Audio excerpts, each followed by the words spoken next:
Hi, it's Bikram Dosanjh with Real Estate Millions, and today we're sitting down with Brian Brown, Principal of Lifetime Developments at the Bisha Hotel.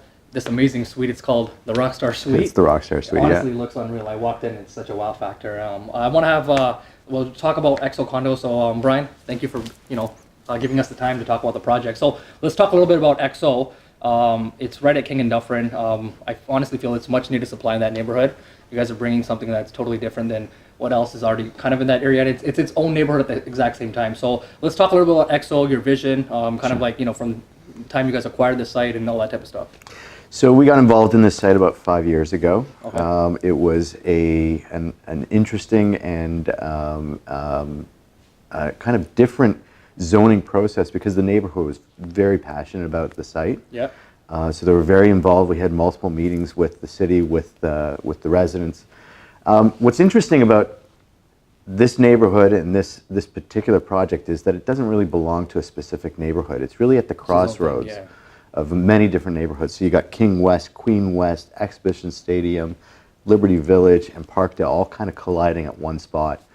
And when you look at this corner today versus what it's going to be 5 years from now when we have both sites under construction. Yeah. This is phase one of two-phase projects. Yep. So this is the southwest corner of King and Dufferin. Park, right? So when you look at it from a 10-year standpoint, which is important from an investor standpoint, you're getting into an area that's going through a major transformation at the early stages of that transformation, which is very important. Like very similar to clients that bought in, King and Bathurst. Or Liberty Village. Or Liberty Village, where you guys have done a lot. So you honestly want to be, you want to be in the start because there's so much room to grow, right? And I truly feel like King and Dufferin, it's just so close to the city. All the transportation's there, like it's an area that's going to go through huge development. And like we were talking about last time, like Starbucks. I mean, they do enough research to see areas that are sustainable for growth. And I know you said that they've already signed a new lease for the building right beside you guys, right? So Starbucks was actually in one of our properties on the north, our phase two Northeast, part, right? the northeast. Yeah. Knowing that we were going to redevelop, they said we have to figure out another place to be, but they chose actually the northwest corner. Oh, wow. So they're directly across the street from our project, but they know how important this corner is, and they chose to stay right at the corner. Yeah. So if Starbucks is going to stay, it's a good sign that this is something that's got a lot of potential. Yeah, like I truly believe it's a very good sign because I always kind of look at them and they go into neighborhoods that they feel that are going to grow, right? And especially if they're signing a long-term lease at that corner for a long time. I mean, they've done a lot of research. They know their market. They know the people that go to Starbucks. They know the demographics of those people. They're not trying to sell coffees that cost 99 cents. They're at the upper end of coffees. So if they feel that there's a strong enough market, it tells you what kind of neighborhood they're really that's true. It's really going to change into. So let's talk a little bit about the building. Sure. What makes this building different, number one? Well, it's a boutique style building, which I love. So it's a 14-story building. It's got 297 units. The nice part about it is that, at 14 stories, it's a nice, comfortable building. Yeah.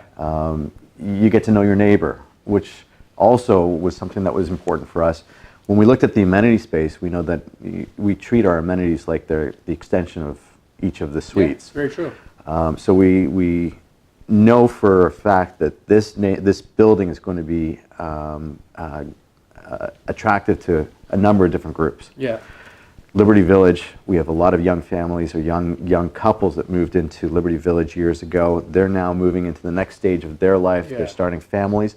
So we're going to see a lot of people moving out of Liberty Village into this building. So that's why our suite mix is more heavy weighted in the two bedrooms. Suites, 1 bedroom plus den, 2 bedrooms. And it's because of that market. At the same time, we also know that it's young professionals are going to move there purely because of the transit score. So when you look at this property, it's got 2 streetcars. It's got the Dufferin line. It's got the King line. It's also got the future Smart Track station that's coming to Atlantic and King Street. So it's pretty much close to everything. It's got everything. And when you look at how long it's going to take you to get from King Dufferin to the financial core, and you look at all the congestion that happens at King West, and how many streetcars have to pass. You can't even get on the streetcar if you're down there. You can't. But if you're at King and Dufferin and you're getting on early, you're going to get a seat on got a the spot. streetcar. Yeah. You're not just going to be standing on the streetcar. So for that reason alone, it's a very attractive location because of connectivity to everything. Yeah. No, it's very Plus the true. GO station as well. Yeah, GO station's right there. You could literally be Union Station pretty much very, very quickly. I mean, next stop after exhibition, right? So I think it's Right. it's connected to everything, and I truly feel it's going to be a great building. I want to talk a bit about the park because I know you guys have you're involved with adding to the park and taking it to the next level. So let's talk about what you guys are going to do with that.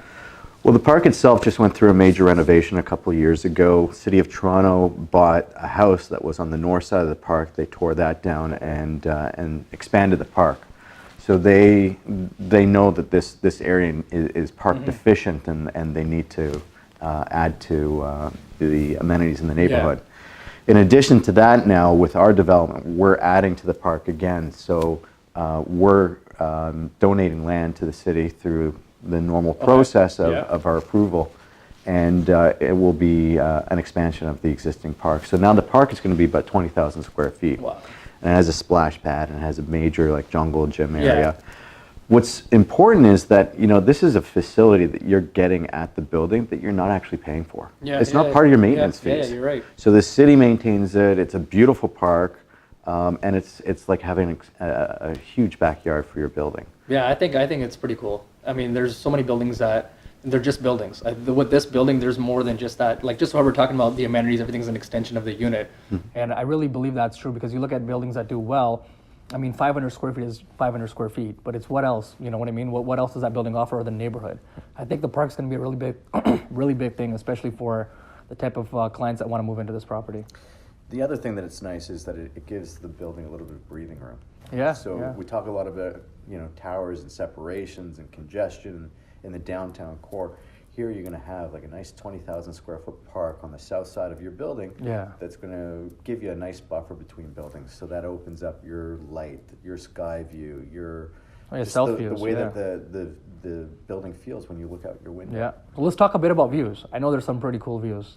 Yeah, if you're looking south, you're going to see the lake, which is amazing. And southeast, you can see the whole city. You can actually see the CN Tower. So Wow. when we did our renderings, it was easy to put the CN Tower in the view. So of it's the real. rendering. Yeah. It's real. We're not fudging it. It's there. Yeah. So the views are amazing. You overlook Liberty Village.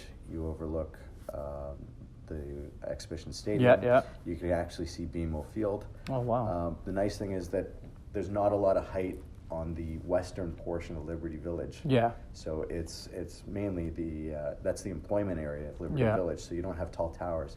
So again, you've got a lot of light coming into the building from all different angles. And even looking north, you're looking north over neighborhoods. Oh, yeah, it's true. Yeah. You're not And you got blocked by Starbucks there another for a building. long time, too. And you have a Starbucks. Yeah. So let's talk. I know we can't really get into pricing, right? But let's talk a little bit about pricing. Like a lot of my clients bought in Panda. They did extremely well, right? And even some of your other projects, they usually buy in. I mean, Lifetime, for those of you who don't know, they're behind even Four Seasons, Index, Karma, The Bond. Actually, my client recently just bought a resale unit last week, a 1+10 at The Bond. And we looked at so many different units in the neighborhood. And I'm not even joking around. That was the first unit they saw. They saw 10 units, but they just went back to The Bond. It's just, I think the units, the feel, everything just feels a bit different, right? And the amenities are really nice, especially for that neighborhood, right? So let's talk a little bit about pricing. Sure. And let's see what you want to talk about. Well, I think from a pricing standpoint, Yep. I think the greatest opportunity for people is when you find a neighborhood that's on the cusp of change, Yeah. in the early part of change. I look at Liberty Village when we first moved into Liberty Village and acquired our first property there. Yep. It was 15 years ago. And from a neighborhood standpoint, there wasn't much of a neighborhood at the time. Yeah. Even some of the roads were dirt roads that kind of just dead-ended and it didn't connect out to anything, which now is East Liberty Street.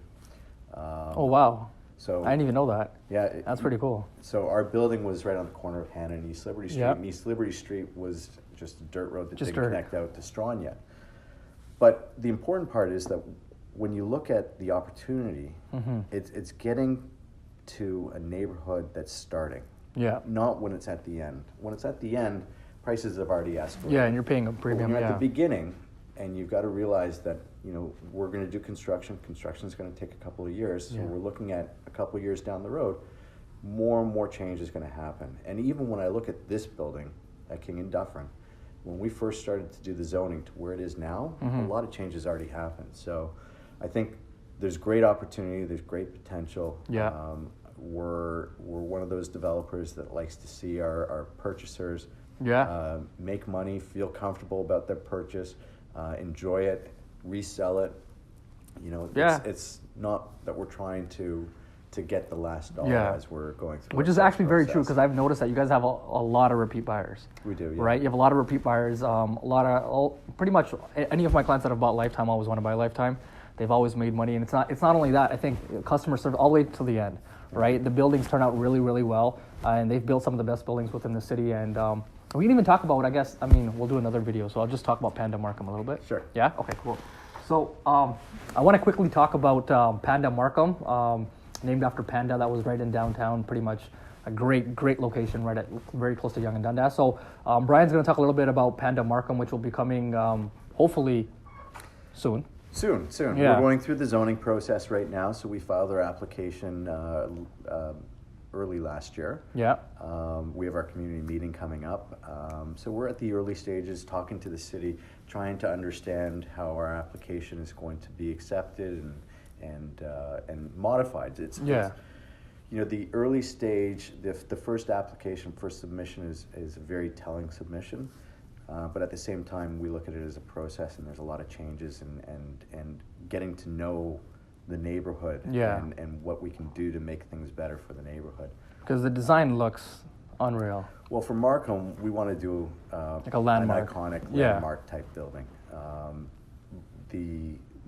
The biggest change that's happening in Markham is actually that Buttonville has kind of an end date. Yeah. And for a long time, Buttonville was capping the heights at about 18 to 20 stories. So now with Buttonville eventually closing, we don't have an actual date yet, but we know that it's closing at some point in the near future, then heights are starting to open up. And with the heights opening up, you could build a real high-rise. Real high-rise building. So we've got an application, which we're calling Panda Markham, which is a 5-tower proposal, and the towers range in height from 35 stories to 48 stories right now, and I'm excited about it. I think it's a great area. It's one of the fastest growing areas of Greater Toronto, and I think it's definitely a great area. Lots of potential there too. And that's also something that's needed in that neighborhood. Like you said, there's nothing that's really iconic. Right, so it'll be that pretty much that tower that kind of stands out. Well, towers. And it's directly across Warden Avenue, so it's on the west side of Warden Avenue. On the east side, directly on opposite us, is downtown Markham. So by location, by connections, a lot of the amenities of the neighborhood that were recently introduced, like Cineplex, even York University. Yeah, York. That's a big thing. Even the community center. They're all very closely tied to us. And even Go Station is very closely tied. So it's a great location. We're excited about it. Like I said, we're early in the process. But that process could speed up very quickly, and we could be coming to market very soon. Exciting. Thank you very much for sharing. Once again, Brian Brown, principal from Lifetime Developments. EXO is coming very soon. If you want to secure your unit before the opening, before it goes out to the public, at the day one prices, give us a call at any time. I want to thank you for your time. Thank you very much. I appreciate it. Thank you so much. See you again. You too.